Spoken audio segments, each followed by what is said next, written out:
Hello students, how are you? Hope you are staying safe at your home.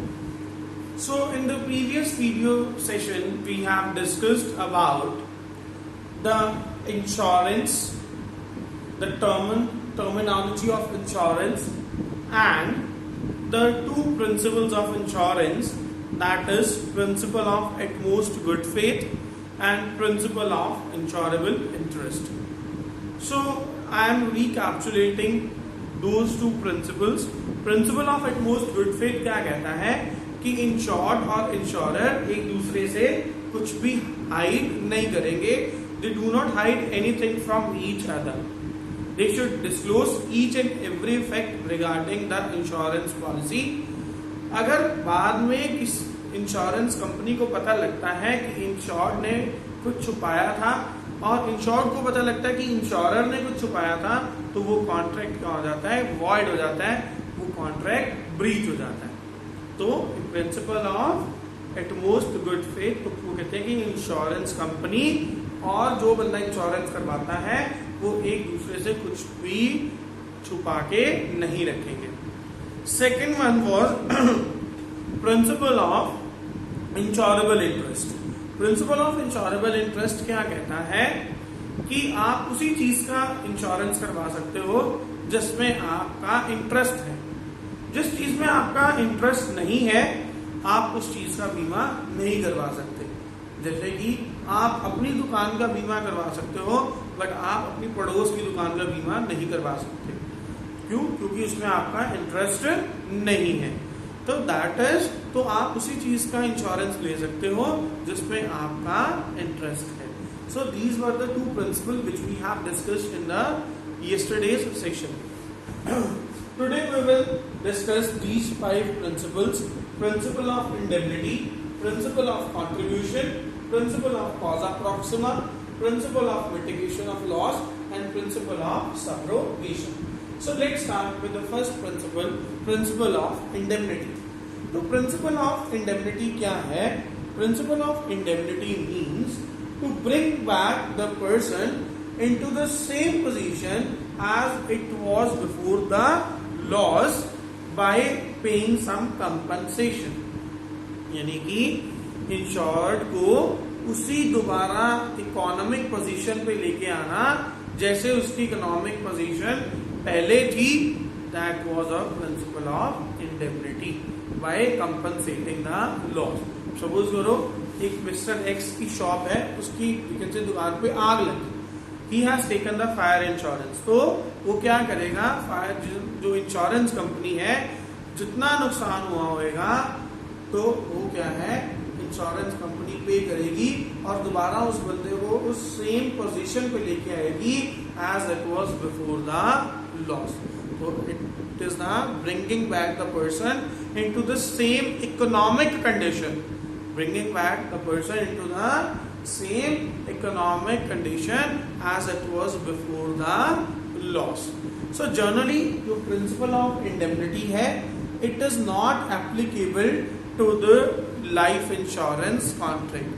तो ये जो principle of indemnity है, ये life insurance के ऊपर नहीं लागू होता क्योंकि life insurance में जो loss है, that is death of the person, और वो उसको दोबारा जिंदा नहीं कर सकते. We can't bring back the person into the same position as it was before the loss. तो principle of indemnity is just applicable on the general insurance, not on the life insurance.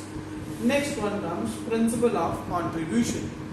तो insurance is not a contract of profit making. Insurance is not a contract of profit making. It means if the person has taken the insurance from 2 companies of the same property. अगर एक ही property की उसने जो insurance है 2 insurance company से ली है तो वो 2 अलग अलग इंश्योरेंस कंपनी से लॉस नहीं से रिकवर कर सकता. तो प्रिंसिपल ऑफ कॉन्ट्रीब्यूशन क्या कहता है कि insurance is not a contract of profit making. Insurance is not a contract of profit making if they have taken the insurance from the 2 insurance companies for the same properties, then both the companies will join hands together and compensate the loss in the ratio specified in the insurance contract. तो इसका formula क्या है? That is sum insured with insurer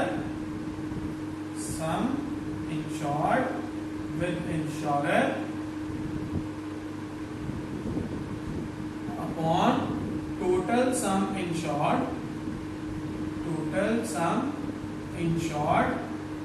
into actual loss. अब suppose करो क्या है कि हमने क्या करा है, दो इंश्योरेंस कंपनी से बीमा करवाया है, ए कंपनी से और बी कंपनी से. ए कंपनी से करवाया 1 लाख का, बी कंपनी से करवाया 2 लाख का. टोटल बीमा कितना करवाया? 3 लाख का हो गया. 1 लाख का इंश्योरेंस ए कंपनी से और 2 लाख का इंश्योरेंस बी कंपनी से. एक्चुअल नुकसान कितना हुआ? 50,000 का. एक्चुअल लॉस कितना हुआ? 50,000 का. अब the insured cannot demand 50,000 from A and 50,000 from B. तो ये तो फिर प्रॉफिट हो गया. नुकसान 50,000 का हुआ और वो ले गया लाख रुपया. नहीं, तो दोनों क्या है, ए और बी कंपनी आपस में ज्वाइन कर देंगी और फिर वो क्या करेंगी, लॉस के लिए कंपनसेट करेगी. तो ए कंपनी के साथ कितने का इंश्योरेंस कराया था? 1 लाख का. टोटल कितना हो गया? 3 लाख का. एक्चुअल लॉस कितना था? 50,000 का.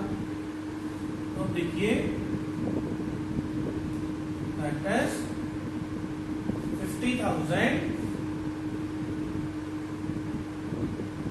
Divide by 3.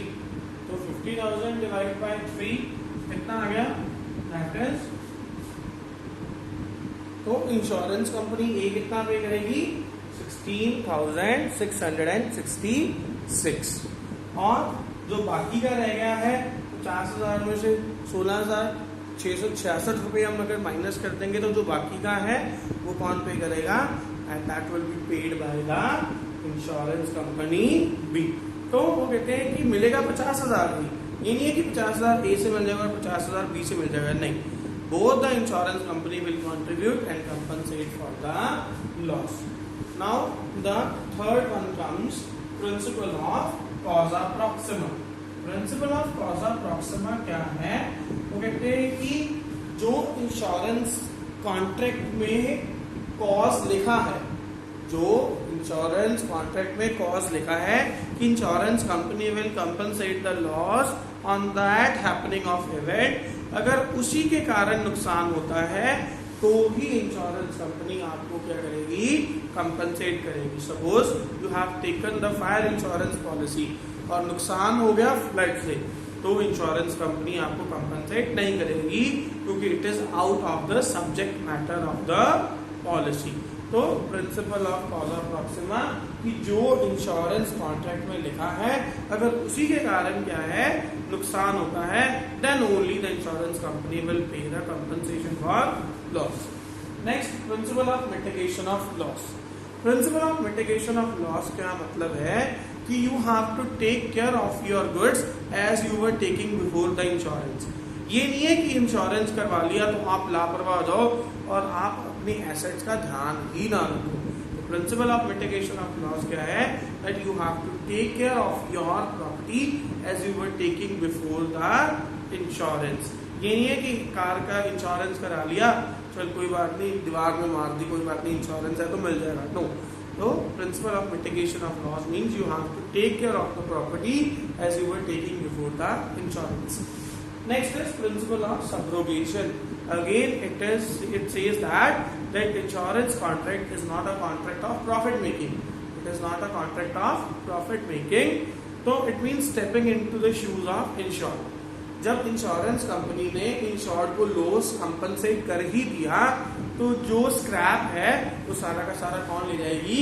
इंश्योरेंस कंपनी ले जाएगी, ताकि जो इंश्योर्ड है वो उसको बेच के उससे पैसा ना कमा सके.